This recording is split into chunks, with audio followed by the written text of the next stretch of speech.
ودلوقتي يا حبايبي هنعمل مع بعض الأكلة المشهورة في جورجيا. اسمها خينكالي. المفروض بتتعمل باللحمة المفرومة والبقدونس والبصل. أنا بقى النهاردة عاملاها بطريقة مختلفة، حشوة مختلفة. العجينة هتبقى هي لكن الحشوة مختلفة. الحشوة عندي حتة فراخ. أنا مقطعاها رفيع خالص كده، مستوية مشوية. وعندي بقدونس اهو متقطع، وعندي البصلة بشراها بالمية بتاعتها، وعندي معلقتين جبنة رومي مبشورين. ودلوقتي بقى هنعمل العجينة مع بعض، وهنبدأ ان احنا نحشيها. العجينة بتاعتها هنحط في بولة كوبايتين الدقيق الابيض بالشكل ده اهو، وهنحط عليهم رشة ملح كده، وهنقلب بالشكل ده كده. وعندنا نص كوباية مية دافية وهنعجن بيها اهو. العجينة المفروض تبقى ايه يعني ناشفة، مش لينة جدا. دلوقتي يا حبايبي العجينة اتلمت بالايد اهو بالشكل ده اهي، ما خدتش وقت خالص خالص اهو كده اهو. ودلوقتي هي طبعا ما فيهاش خمير ولا حاجة، بس احنا هنسيبها ترتاح عشان نعرف نشكلها. هنغطيها كده وهنسيبها ترتاح ربع ساعة. ودلوقتي يا حبايبي العجينة بترتاح ربع ساعة اهو بعد ما غطيناها كده. ودلوقتي الحشوة اهي عندنا. الحشوة محطوط في الفراخ الملح والفلفل، فانا مش عايزة املحها، والجبنة الرومي فيها ملح. انا يا دوب بس هقلب الخلطة كده مع بعضها. لكن انت لو عايزة تحطي بطريقتها الصحيحة اللحمة مفرومة والبقدونس والملح والفلفل والبصل وشوية مية كده، على أساس اللحمة تبقى مبلولة كده بالمية أهو، ممكن تعمليها. لكن أنا زي ما بقولك كده المرة دي هعملها بالفراخ أهو كده. وهنستنى ربع ساعة وبعدين هنقطعها مع بعض ونحشيها. ودلوقتي يا حبايبي العجينة أهو سبتها حوالي ربع ساعة، ودلوقتي هفردها. ودلوقتي الحشوة كمان ضفت عليها بيضتين. يعني الحشوة دي أنا بفنن فيها براحتي أهو. حطيت بيضتين وهقلبهم كده فيها، هدمجهم كده فيها أهو. وهنبدأ ان احنا نفرد العجينة بتاعتنا. ودلوقتي يا حبايبي انا فردت العجينة بالسمك ده، ما عملتهاش وحدات، لا انا فردتها مرة واحدة. ودلوقتي بالقطاعة هقطع كده اهو، هعملها كلها بالشكل ده اهو. ودلوقتي يا حبايبي بعد ما عملناها بالشكل ده اهو، هنحاول نفردها اكتر كده اهو بالشكل ده كده اهو. وبعد كده دلوقتي هنحط الحشو بالشكل ده كده اهو. وبعد كده هنبدأ ان احنا نعملها بالشكل ده. بصي نتنيها كده اهو كده اهو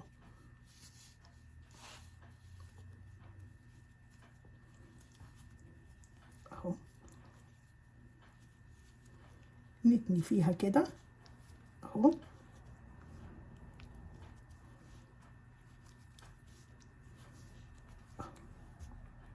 عملناها بالشكل ده اهو، في دقايق قفلناها اهو كده. هنعمل لك واحدة تاني اهو، نفس الحكاية برضو اهي بالشكل ده. انا عملت كمية اهو بالشكل ده كده.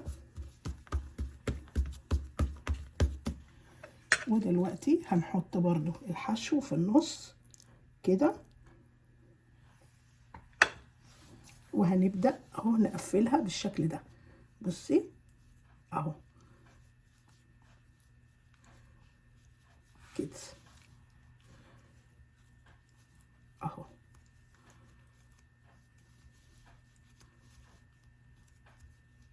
ادي اهو كده قفلناها في دقايق اهو بالشكل ده.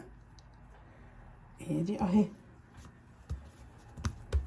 في ناس بتستصعبها وتقول دي صعبة، دي مش صعبة خالص اهي بالشكل ده كده.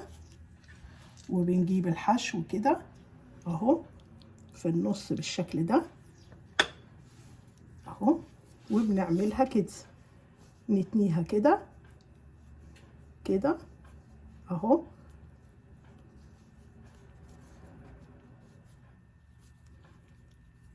بالشكل ده. بتحاولي ترفعيها وتتني اهو كده كده اهو. تنيناها عملناها بالشكل ده اهو كده.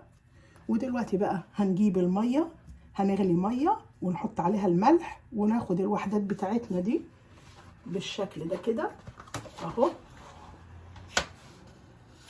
كده اهو.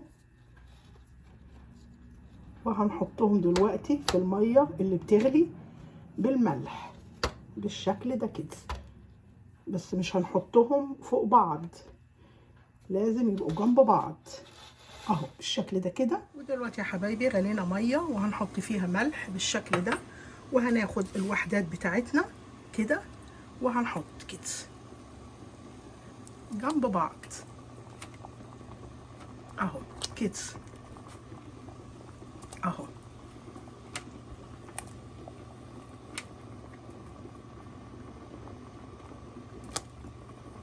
بالشكل ده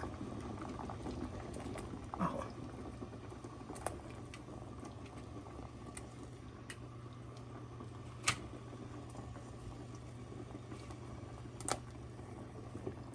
واهو يا حبايبي هما بالشكل ده في الميه المغليه اللي فيها ملح، بس مش حاطين اي حاجه في الميه غير حبه ملح. ودلوقتي بقى هسيبهم يغلوا لغايه ما يستووا ويطلعوا فوق الوش كده، يطوفوا فوق الوش، هعرفهم ان هم استووا. ياخدوا بالكتير 10 دقايق. ودلوقتي هنشيلهم اهو يا حبايبي بالشكل ده. دلوقتي اهو استووا كده، وهنبدأ ان احنا نطلعهم بالشكل ده اهو كده. نصفيهم حلو كده ونطلع في الطبق، وبيتاكلوا سخنين اهو. وبنحط كمية تانية ادي اهو كده اهو بالشكل ده.